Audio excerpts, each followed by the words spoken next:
साथियों, दिनाजपुर क्षेत्र के पिछड़ेपन का बड़ा कारण यहां के किसानों और कारीगरों की उपेक्षा भी है। गंगा रामपुर का हैंडलूम तांत, यहां के कलाकारों द्वारा बनाई गई लकड़ी की प्रतिमाओं की तारीफ हर जगह होती है। यहां के किसान तो जूट उगाते हैं, उससे देश की जरूरत पूरी होती है।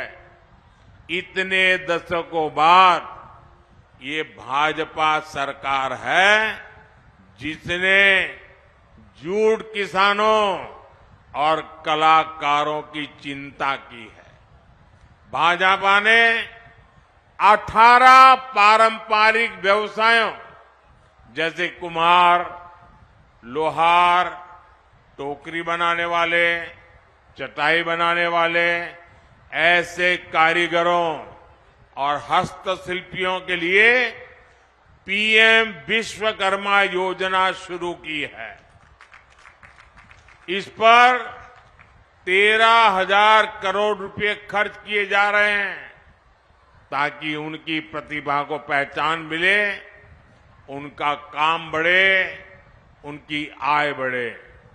हमारी ही सरकार ने बैम्बू को घास की श्रेणी में डाला था ताकि उससे आजीविका चलाने वाले लोगों को बैम्बू काटने में परेशानी न हो।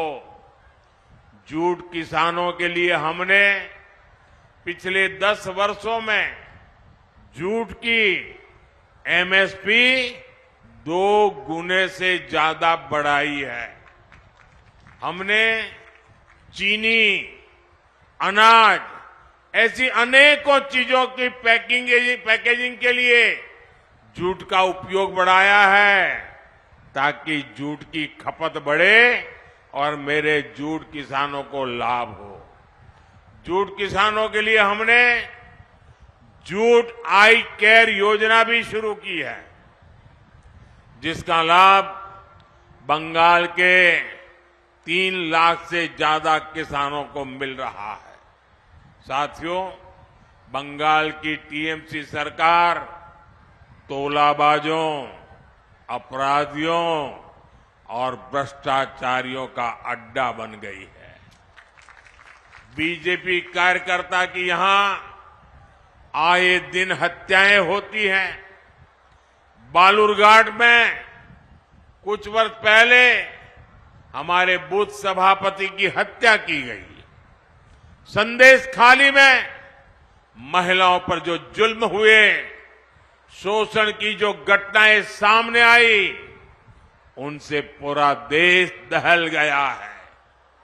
देश ने ये भी देखा कि टीएमसी सरकार किस तरह संदेश खाली के अपराधी को आखिर तक बचाने में लगी रही।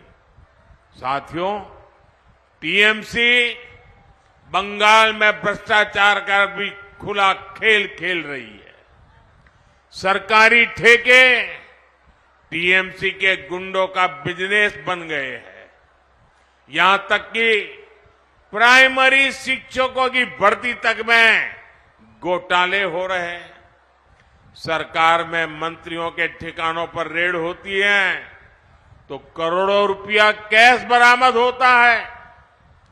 एजेंसियां जब भ्रष्टाचारियों पर कार्रवाई के लिए जाती हैं तो उन पर हमले करवाए जाते हैं। भाइयों और बहनों, टीएमसी ने एक तरह से बंगाल को अवैध घुसपैठियों और अपराधियों को लीज पर दे दिया है। इसलिए बंगाल सरकार घुसपैठियों को संरक्षण देती है और कानूनी शरणार्थियों को नागरिकता देने वाले सीएए कानून का विरोध करती है। आपको इनकी अफवाहों में नहीं आना है। ये अपने भ्रष्टाचार और अपराधों को छिपाने के लिए झूठ का सहारा ले रहे हैं। टीएमसी को इनके पापों की सजा कमल का बटन दबाकर देनी है। साथियों, आने वाली 26 अप्रैल को बंगाल के भविष्य के लिए बड़ा अवसर है। बालूरघाट से आपके सांसद और बीजेपी प्रत्याशी भाई सुकांत मजमूदार जी ने पिछले 5 वर्षों में यहां के विकास के लिए दिन रात मेहनत की है। आपको इस बार इन्हें रिकॉर्ड वोटों से जीतवाना है। आपको मैं एक जिम्मेदारी और दे रहा हूं। आपको पश्चिम बंगाल के घर घर तक मोदी का प्रणाम पहुंचाना है। मेरे साथ बोलिए, भारत माता की, भारत माता की, भारत माता की। बहुत बहुत धन्यवाद।